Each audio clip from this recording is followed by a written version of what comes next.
I work for the Office of the Commissioner for Information of Public Importance and Personal Data Protection. As a head of so-called harmonization department, we are harmonizing legislation and practice, but we also deal with international cooperation.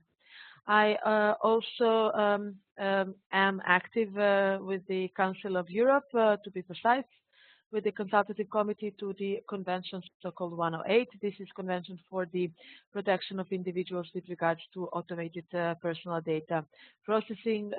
In fact, actually the first binding document dealing with personal data protection ever.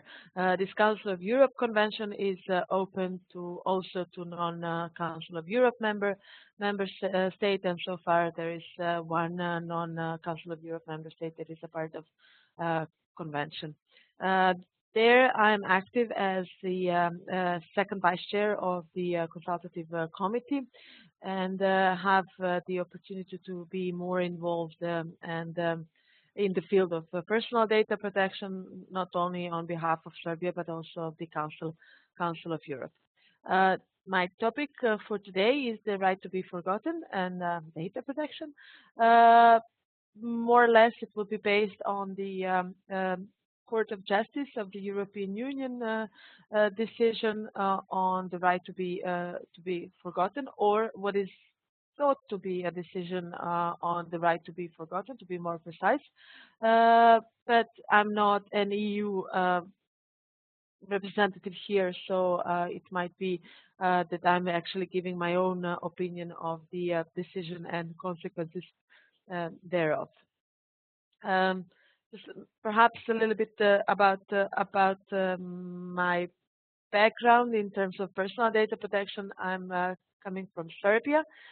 Serbia is a member of the Council of Europe, however, not a member of the European Union. Thus, the decision that I mentioned and the Data Protection Directive of the European Union is not applicable in Serbia. However, that does not mean that it's not relevant. It's on the basis of standard document and something that we cannot go against. So any legislation dealing with personal data protection in Serbia has to be in line with, for the time being, directive on personal data protection of the European Union, and hopefully soon to be regulation, data protection regulation, which would mean that it's not a question of harmonization, but the question of direct implementation. Well, we are all now into personal data protection, and I don't know actually the background or the countries that you are coming from, and I'm not sure or precise whether you are familiar with EU data protection framework or European data protection framework. So in case there are some questions about how data protection works in Europe, because this might seem to be a little bit Eurocentric, I will try not to, but then again, we talk about the right to be forgotten that does exist in the European Union for the time being. Please do send a question, and I will try to give my best to answer them.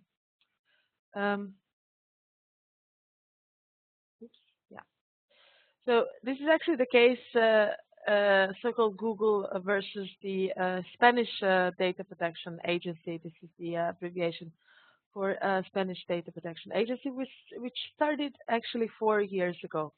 There was a person called Gonzalez, but that's actually not relevant for us here. We talk more about principles, that actually wanted to have an article about him removed from original website that was it was posted on online media, Spanish online media, and he actually wanted to remove the article from Google search results. So that was back in 2010, and because his request was rejected, he then addressed the Spanish Data Protection Authority. The case dealing with the media that he actually wanted the original article to be removed was not a matter of issue here. That was clear freedom of expression, and that was that was no grounds for removal. For example, there was no defamation case, or no. It was not related to a minor or the rights, the protection of minors. So this is something that we can put aside. However, the Spanish Data Protection Authority did regard the case for Google and Google search actually, and they said they passed a decision that Gonzalez was right, and that uh, the article or the search results of Google should not contain the said article, because Gonzalez was so-called data subject, and he was in control of his personal data. When I say data subject, this is a term used under the European Union framework, uh, also applicable in some other legal system. That is a person that is identified or identifiable through those personal data. And in Europe, it's the concept that the data subject is actually the owner, thus the one who controls whether data will be used and how it will be used ultimately, right? And then the court, then because Google was obviously not satisfied with the decision, they did appeal, and exhausting all the legal remedies, they addressed the court in Luxembourg. This is back then it was Court of European Court of Justice, or Court of Justice of the European Union, and disputed the Spanish Data Protection Agency's decision. What was their argument is that actually the Google was a legal entity outside the European Union, and search Google search, because there are many Google legal entities also exist in some European countries, but also exist as international corporation, most of them registered in the United States. That it is not the Data Protection Directive is not applicable to international corporations. But they also disputed on some other more substantive grounds. There was an opinion of the Advocate General back in 2013 saying that Google was not a data controller. And now I'm introducing a new term for personal data protection. And for all of those who are not familiar with the European Union system, or Europe system, that there are several potential roles of a person in personal data processing process. So that would be data controller, data processor, and data recipient. A data controller, as the word says, is controlling the overall use of data, and this is actually the entity. It can be natural or legal person, or it can be also a state authority, public authority, in any case, or any organization with some sort of entity or possibility to be regarded as having an entity. So this is the person that is defining actually the reason why data are needed. So this is a person that is defining the purpose of data processing, because personal data processing are never its own.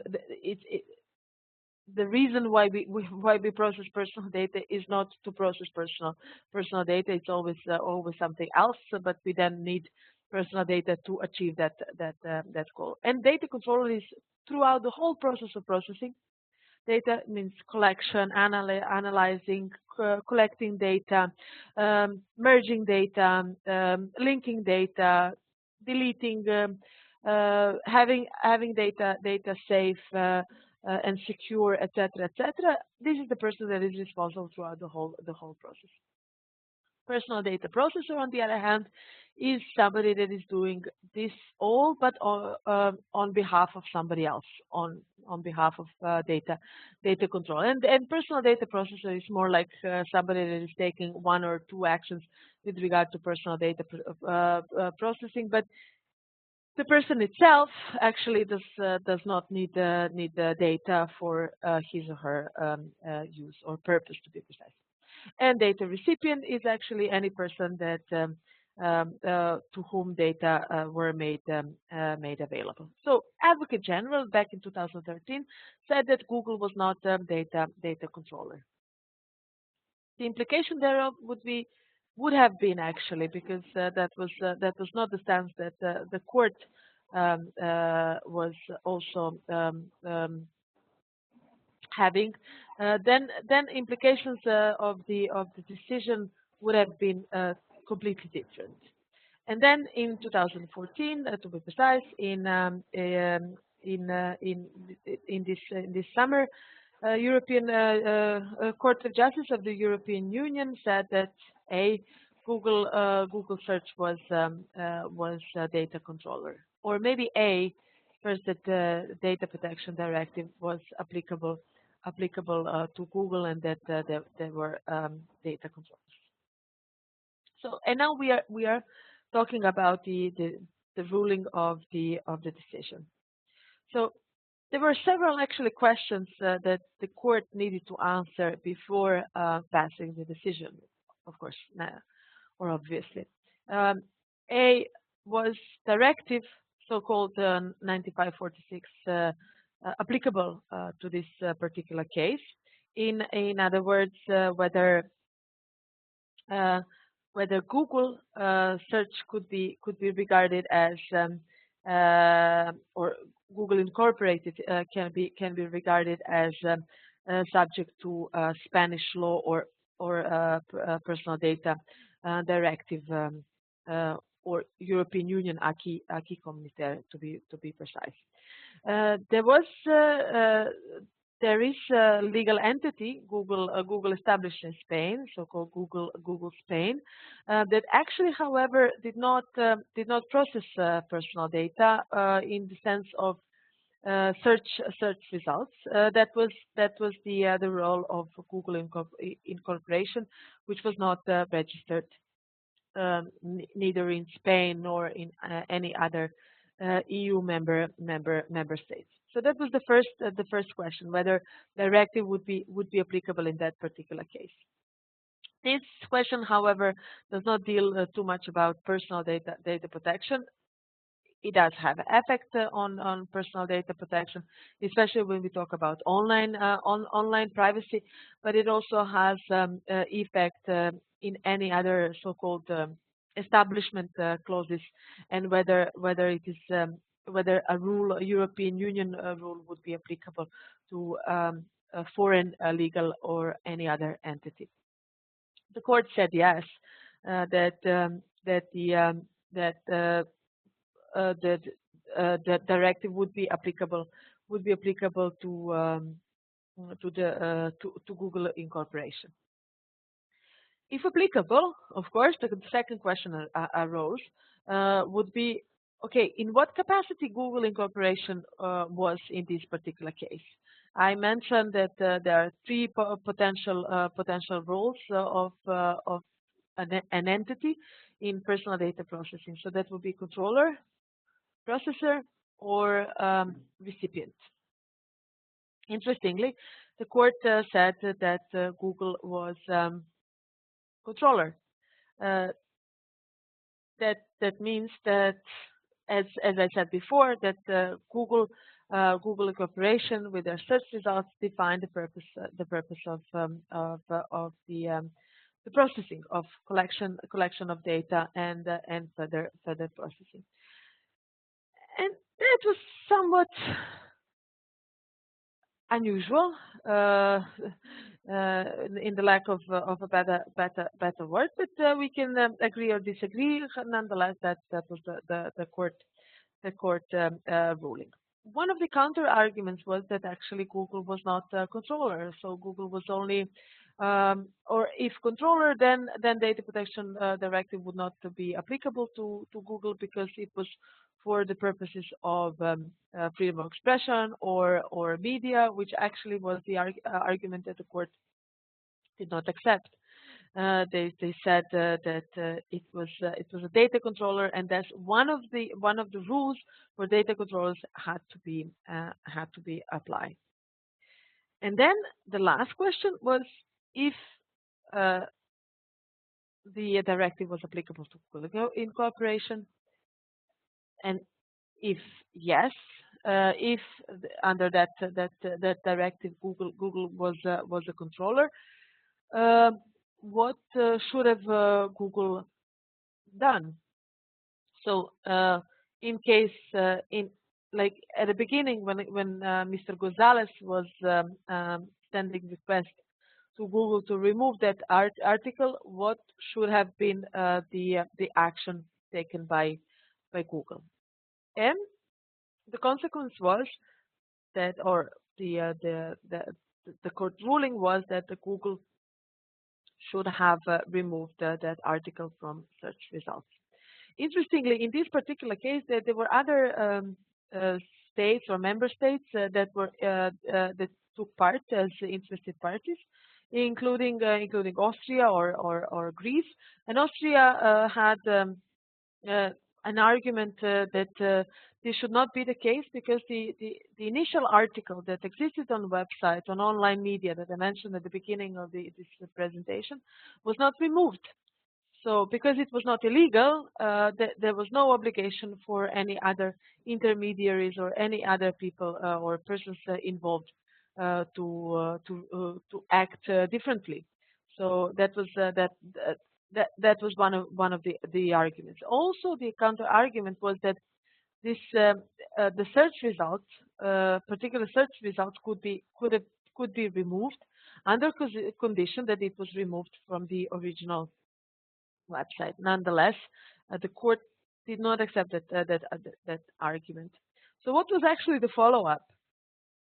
The follow-up actually was that immediately after decision was passed, there were perhaps too many articles saying that, oh, this right to be forgotten is actually the end of the internet as it was, and it's like so severe consequences on the freedom of expression, freedom of media, political speech, etc. And if I would like to read a part of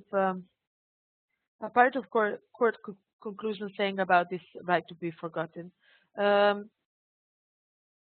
I well, uh, I wrote a blog for DiploFoundation immediately after this decision, and I didn't see it as the right to be forgotten back then, and I don't see it as the right to be forgotten even now. And perhaps I'm right because the European Union itself seem that it has changed at least the vocabulary used when we're talking about the right to be forgotten. So actually what the court concluded is actually that the operator of a search engine is obliged to remove from the list of results displaying following a search made on the basis of person's name, links to web pages, published by third parties and containing information relating to that person, also in a case where that name or information is not erased beforehand or simultaneously from those web pages, and even, as the case may be, when its publication in itself on those pages is lawful. So the conclusion is not only that the search engine would be required to remove search results, even though the original article is perfectly lawful, but it also said that actually that this is the search made on the basis of person's name. So in my understanding, this decision was based only on a search based on one's name.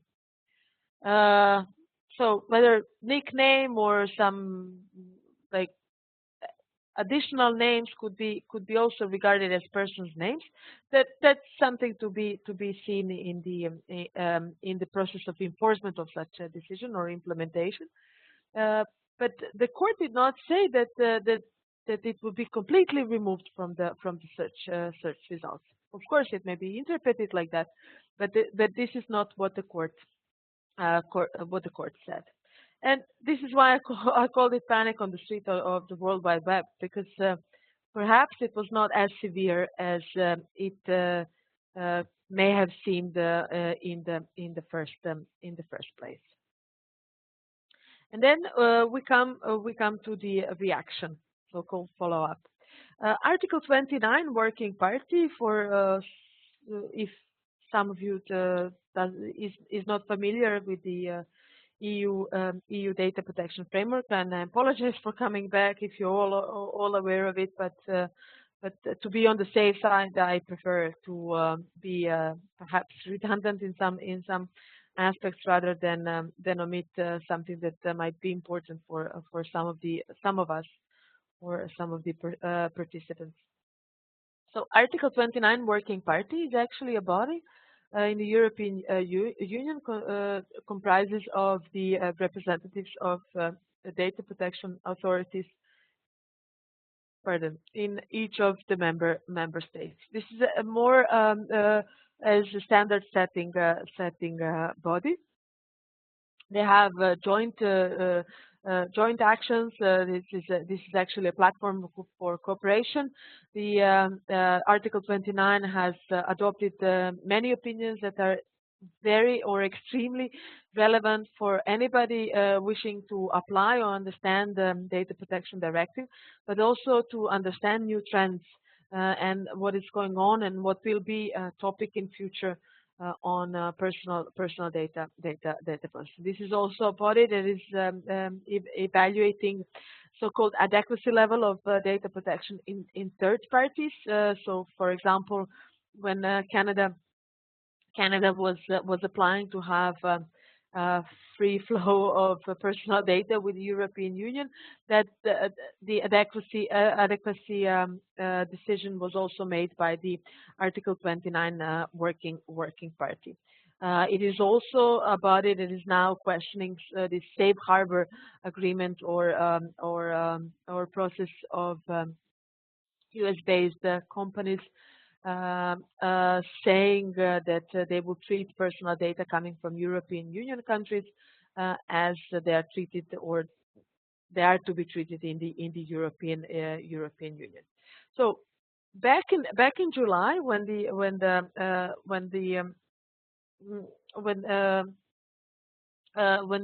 decision was passed, we were talking. The Article 29 Working Party was talking about the right to be forgotten on internet, and that actually they said that they will make a call for a meeting with search providers. And they actually had a meeting on 25th of July with, amongst others, Google, to talk about the implications of the decision. So this is actually the press release. Article 29 did not come out with an opinion about the decision, because the decision is as it is. There are no opinion about it. Could be nice or could be not that nice. We might like it or not, but this is the court decision. We might only see how it will be implemented in future and what would be the consequences of any decision, including the Luxembourg court. Interestingly, in September, 10 days ago, another press release from the Article 29 Working Party was issued, and here we don't talk about the right to be forgotten. We talk about something completely different, and this is sorry. This is the right to be delisted. And this right to be delisted is actually based on this criteria that court said that if a person is searched by name, and this is a data subject, and data subject wants his or her name or article to be removed from that website, that doesn't mean that the article would not exist, but it would be delisted from such a search result based on one's name. Let me see. How am I doing? Okay, it's 25 minutes. So what was the action? After the decision, the Article 29 Working Party sent a questionnaire to search engines, and to see how the how the Court of Justice of the European Union decision was was implemented. And in the reply I got from Google, it is like end of July this year. Google, of course, said several emphasized several challenges. Um, there there is one thing that is important. It is that Google said that they do not read the decision of the court as global in reach, because as it was an application of European law that applies to services offered to Europeans. So that means that the court decision would apply only to EU member states and would not go farther than that. Would that, for example, mean that another court decision, even national court decision, would make Google being compliant with that court ruling, and also the right to be delisted, so-called, not anymore forgotten. But they also talked about challenges. Just perhaps as an additional information immediately after the decision, Google did make templates for to submit requests to Google directly for your name to be removed, or articles containing your name to be removed from search result in many languages for European Union. That is in 25 different languages. So you can fill out the form, and you will send it to Google, and then they would reply. The court decision is silent about, for example, the time frame, or like how it will be done. In this question, to go back, in this question, Google did say something like several things that are important. What about court decisions or court rulings that in some cases or in some countries are published in verbatim as they are, so containing also names? That would be in many countries court cases on issues that are of public relevance or importance, as you like. So that would mean that, for example, a criminal case, organized crime or terrorism would be of interest to a community, and that we would need to hear about people involved and charged. Another challenge is that the Google said, what about citizen journalists? Because we were talking about media. It's easy to differentiate. Is it? I mean, that's also a question in itself, but it's easy to differentiate between media representatives and citizens. But what about citizen journalism? That is something in between. And also, but that's also logical for US based person, legal or natural. What about political speech? And how do we differentiate between so-called significant political speech or just simple political activity? So are we going to make ratings? Because at the end of the decision, and I do recommend to read at least part of the decision just to have an idea what the court was saying, and especially what the court was exactly saying. It was not saying about the right to be forgotten. At the end of the decision, the court did refer to balancing freedom of expression and personal data protection. So now we are actually going into completely different fields. So it's not right to be forgotten; it's the right to be delisted. So what are the challenges, like how I perceive them? They may be on, let's say, the initial level. So we can talk about procedure, we can talk about the process of the procedure, some results, and what about the accountability. But these are actually minor challenges, not minor themselves, but minor in comparison to some other challenges. Group number 2 challenges, as I call them. So challenge is number 1. This is procedure. Okay, so we go from country to country. would that mean that that only in that particular country this would not this would be applicable, or it would be applicable only to European Union? And what is the country code top level domain name that we think that we can use? Is it Google.France FR, or what if we do it from Spain? That might be clear that it would only refer to any Google.eu member state, to be precise. What is the language? This is something that Google did reply. Everybody is addressing Google in his or her own language, presuming that he's a resident of the country. Also, what is the time frame? What is long and what is short for Google to respond? And what is the result? The result is the removal from the search result.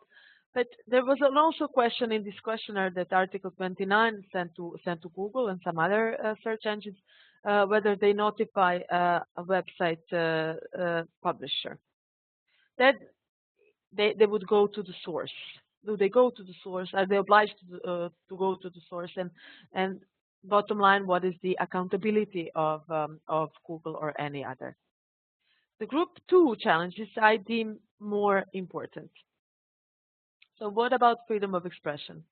What about political speech? Does this speech, at least in Europe, requires more protection than some other speech? What about public figures? Because these are not only political speech. What about public figures of public importance? What about entertainers? What about football players? What about other people that we think that are of our interest? This shock, offend, disturb is actually a test that is also used by the European Court of Human Rights, which for European countries is very important. Perhaps when it comes to human rights, more important than the Court of Justice of the European Union, is that freedom of expression is not there to protect only the speech that we all accept. It is also there to defend or protect speech that might shock or offend or disturb some others. This is how we can estimate whether the society is ready to protect even that disturbing speech. And in a nutshell, it's all about balancing. Is this limitation of one's freedom of speech or freedom of expression necessary in democratic society? So, for example, I mean, one would say, okay, perhaps for a president of a big country or some people that somebody thinks that we should all know about, like for example, an international politician or international singer or international sportsman or sportswoman, then it's easy for Google to remove. But what about minor communities? I mean, we talk about access to information or freedom of expression about political issues in very small community, completely insignificant for the whole country, and needless to say, for a whole Europe or the globe. And my question is for people who are also aware of copyright cases and liability of so-called intermediaries, and search engines are one of those intermediaries, is that whether we have now the data protection as framed in the European court decision analog to a Digital Millennium Copyright Act, which imposes a liability on all providers, including search, in case they provide access to alleged copyrighted materials. That would be all for the presentation. I'm so ready for your questions. I hope I can answer majority of them, if not all, hopefully. And my contacts are given here. Yeah. And I hope I didn't. Yeah, I did talk 10 minutes longer than I should have, but I hope it will not. It was not too long.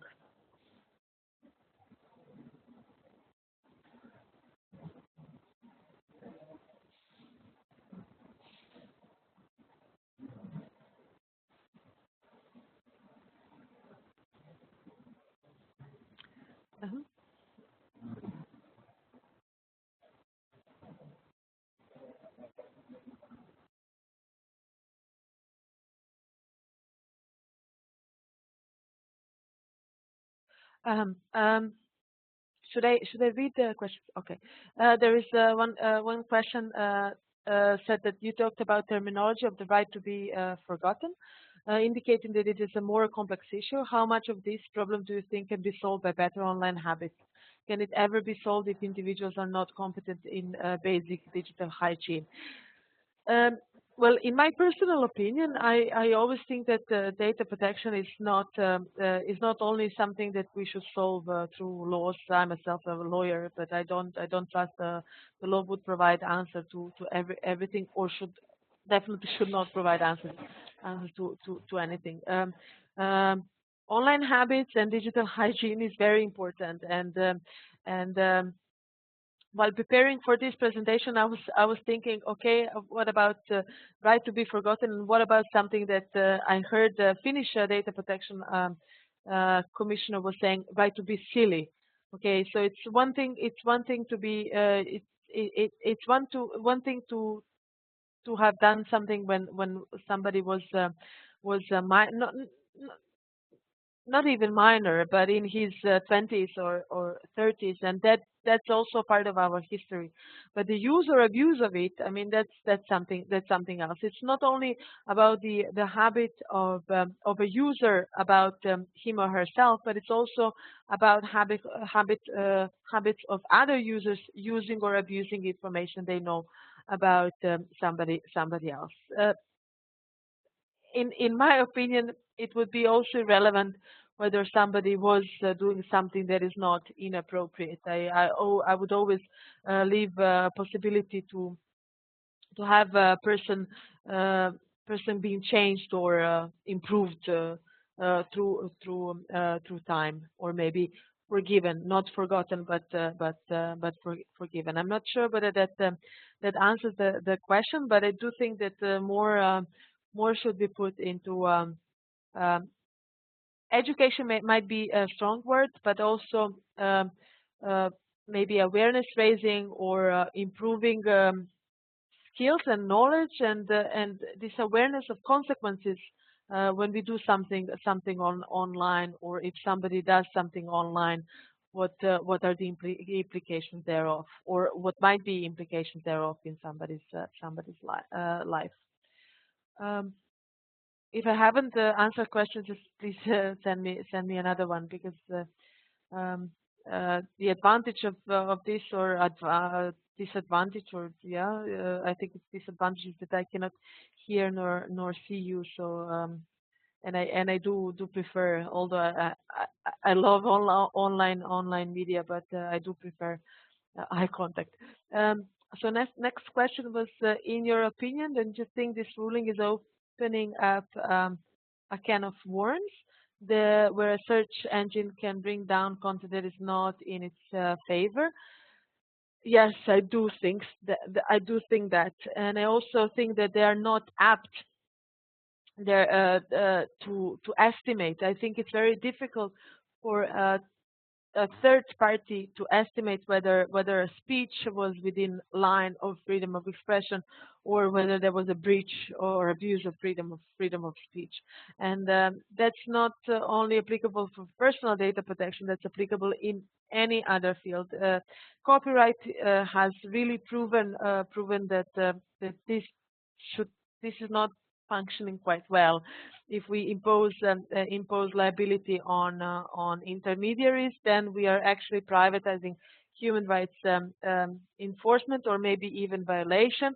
And at least in Europe, there is this obligation, so-called positive obligation of the state, not only not to intervene in one's enjoyment of his or her human rights, including freedom of expression or privacy, but also positive obligation to enable or establish environment where one could enjoy those rights. So so there is an additional obligation, not not only not to be oppressor, but also to make sure that others, private entities, are not limiting somebody's human rights. Um, uh, Oh, I also got thank you for the presentation. Thank you. I'm glad that you feel it was useful. Share some view that are EU framework centralized or decentralized. Um, um, share some view in the sense of I'm not sure that I get this question.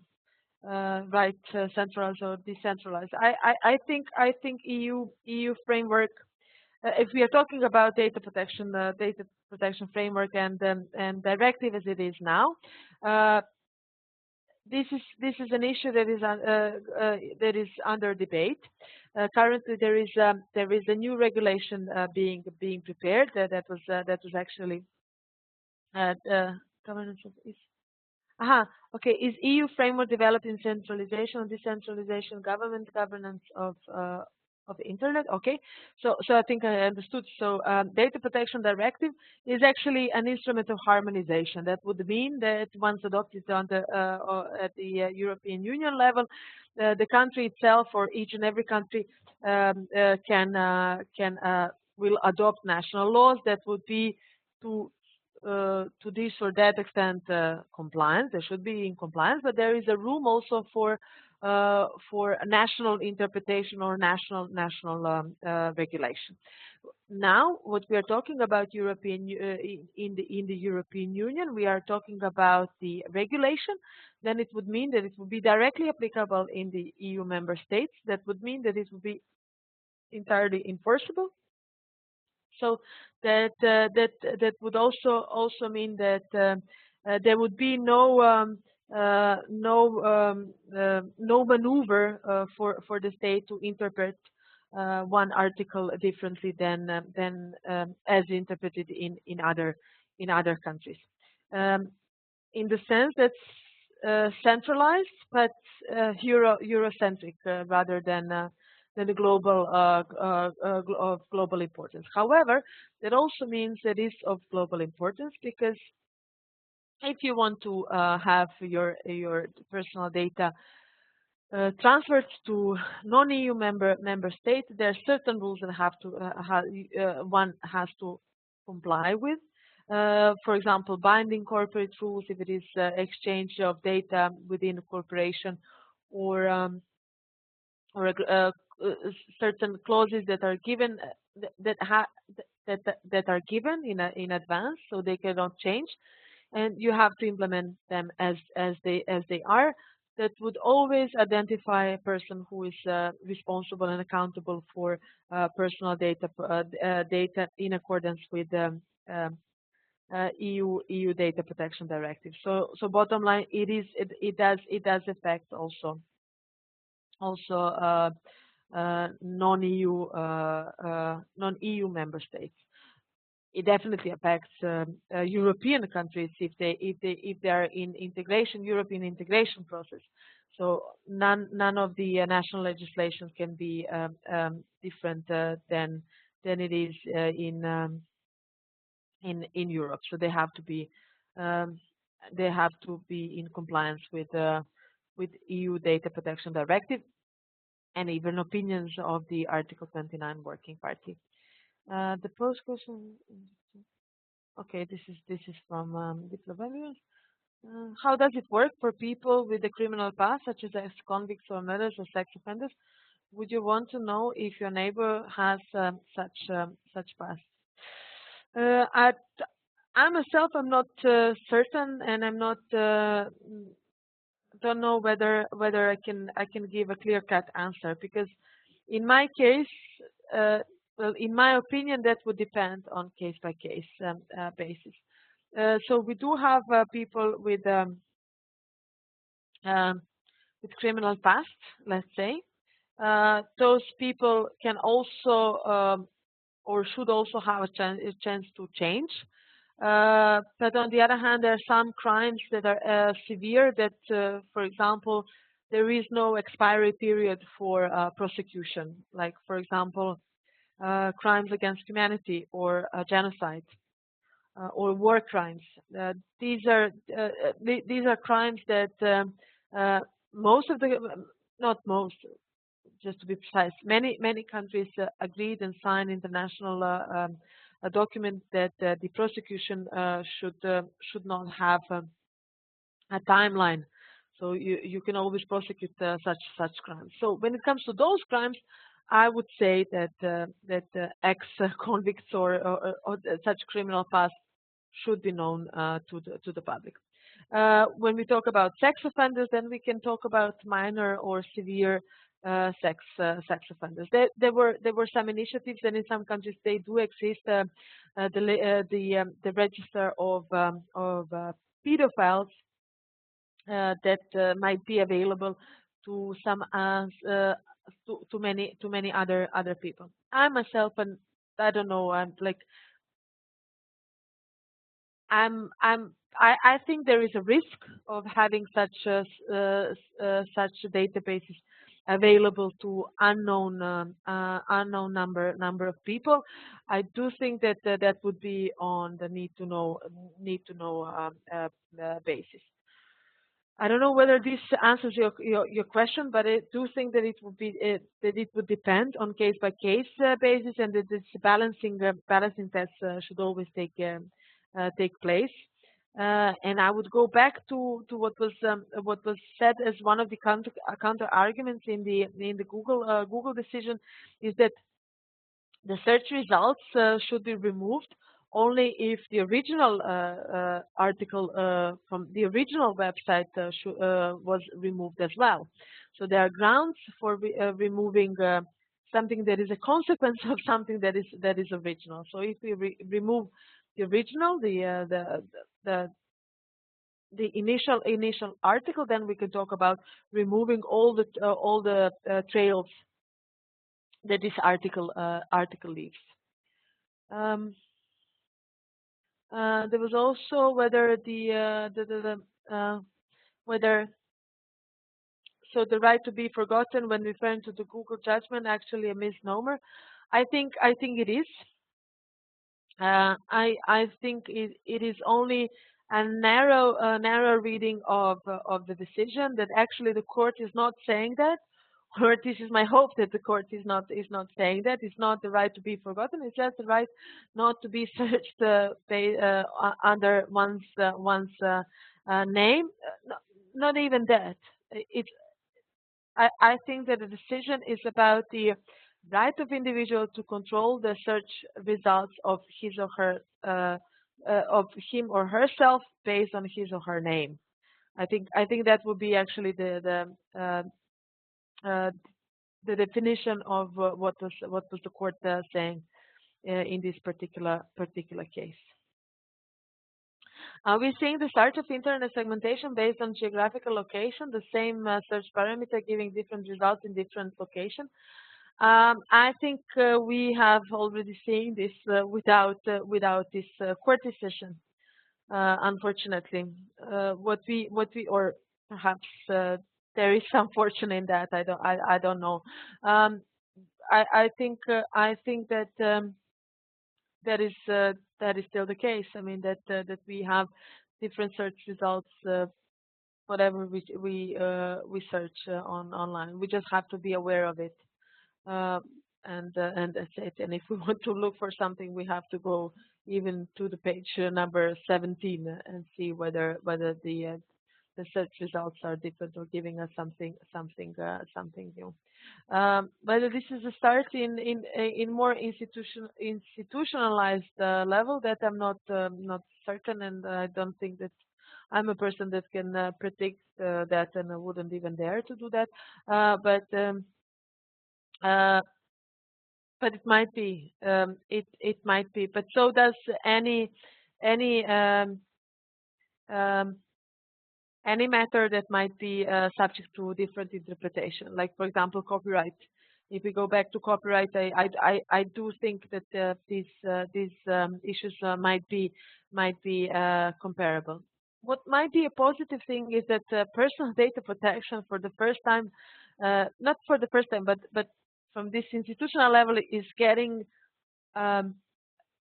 is is being given an important part in one's life. We were treating copyright as very important and high on the level of priorities, and now I think we are going back to personal data. And when we go to European perspective of personal data is linked to right to privacy, is informational privacy is they're very important and very dear. So they're one of the fundamental rights. And if we go even further or deeper, then we go to the issue that privacy is actually a part of human dignity and integrity. And then we go to so-called core values of an individual. So this court decision can also be seen as something reminding us that personal data protection and privacy is also important. Not as much like the fight against terrorism, the security, or copyright, but it's also about individuals. It's also about the user. It's also about us. Um, could the right to be forgotten be efficient if EU data protection rules were not applied to non-European? I think that would depend whether this non-European would be a resident of the country or not.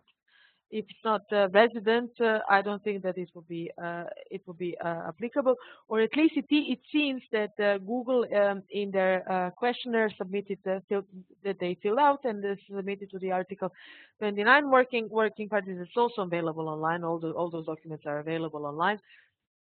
Is not saying that. Uh-huh. The court concluded that search based on person names can be requested to be removed. What happens if the same article is visible through a search engine by a topic? Well, that was my question as well. I think the article would stay. I think it should stay because we are searching on different grounds, and I think it would be only removed from the search result if there is a request for that. So there is a request for that. We do the request is made because of the search made on the basis of one's name, and this is removed, but in all those cases similar, the search is made on based on one's right. But if we are talking about topic, or we are talking about some, I don't know, place, the event took place, for example, or we are using other parameters. I think that the article should be available, because otherwise, then we are talking that the personal data processing is everything. It's just an umbrella under which we all live, and this is something perhaps going too far.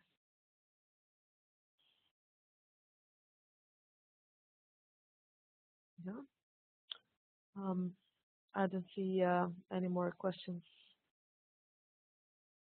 Yeah, this is a clarification of the question, and okay.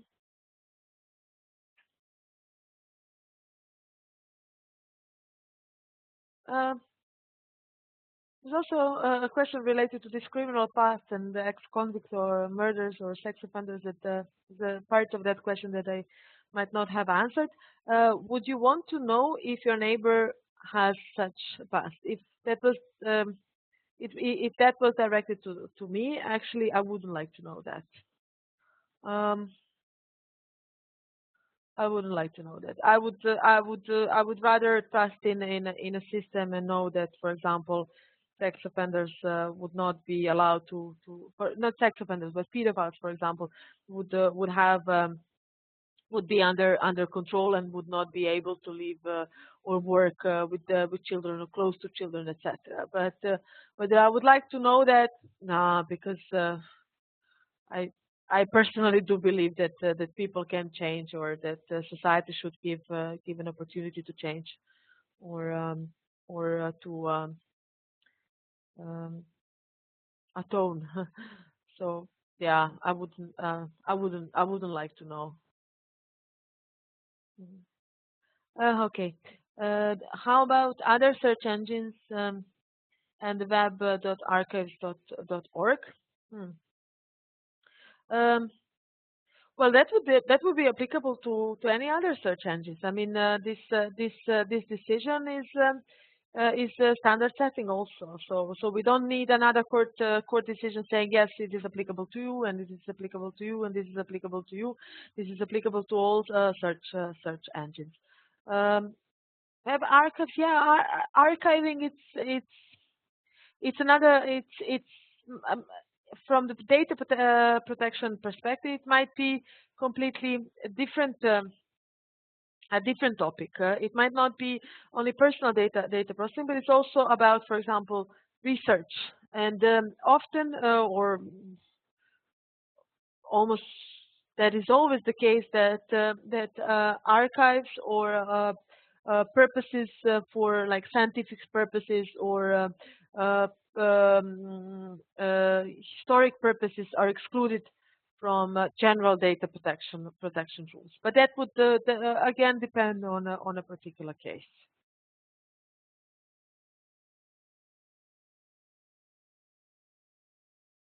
Yeah, I think that was it. Well, thank you. I mean, thank you for the questions. I do hope that I did trigger some of these, and this is, I mean, in my personal opinion, very interesting topic, and always something that one could explore. But unfortunately, as many other topics are raising more questions um, than the. There is one more. Do you think deep network services and unseen navigation will increase in 2015? That I don't know. How the right to be forgotten will change the rules of internet in future? Um, um, yeah, Ginger was I saying that the questions will help us understand the wider complexity of the issues. That's true. We don't question. We don't care. That's um, um,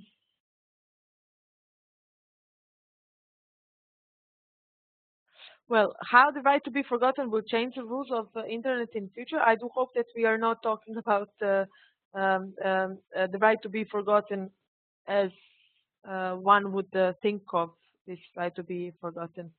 And I hope not much, but that is still to be seen, because we can also talk about the limitation, but we can also talk about what is difficult to measure, and this would be self limitation, not necessarily, well, maybe even self-censorship, but this self-limitation that search engines would opt, because they have legal risk, would always opt to remove something rather than go into issue and debate and whether they should do this or that. They would rather opt, and quite logically, to be in a safe zone, saying, well, this is not my question, and not my to lament about or elaborate on. So I would rather choose the side that would give me less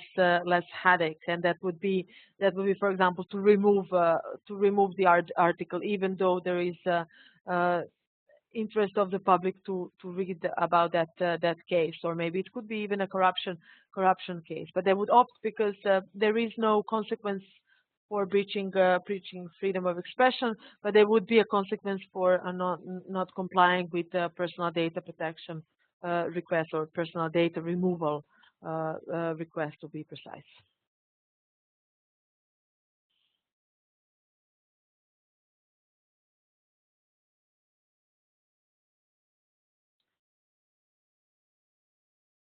Taj sam odgovorila. The same article is visible through search engines by topic. Yes, I think it will be seen. With the advent of the right to be forgotten and right to personal data, don't we affect free and open journalism? Are we going to see another campaign by journalists demanding for the rights?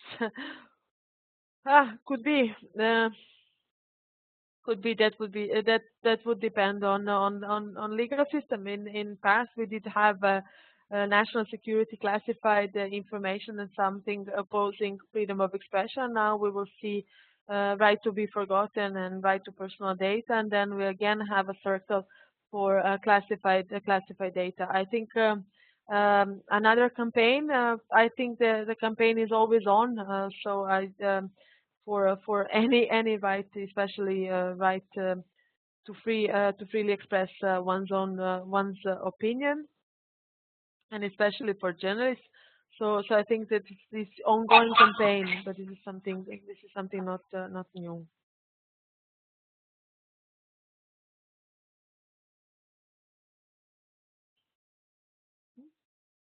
Okay, that would be, yeah.